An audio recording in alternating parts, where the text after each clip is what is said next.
आदित्य विष्णु विघ्नेश रुद्र ब्रह्म मरुद्गणाः लोकपालाः सर्वदेवाः चराचरमिदं जगत्। ॐ श्री सुब्रह्मण्याय नमः। सर्वं त्वमेव ब्रह्मैव अजमक्षरमद्वयम् अप्रमेयं महाशान्तम् अचलं निर्विकारकम्। ॐ श्री सुब्रह्मण्याय नमः।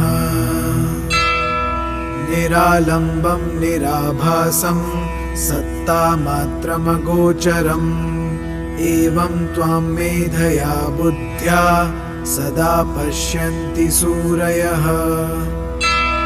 ॐ श्री सुब्रह्मण्याय नमः।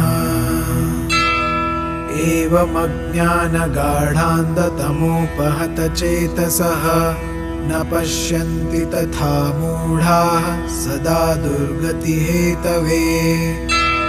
ॐ श्री सुब्रह्मण्याय नमः।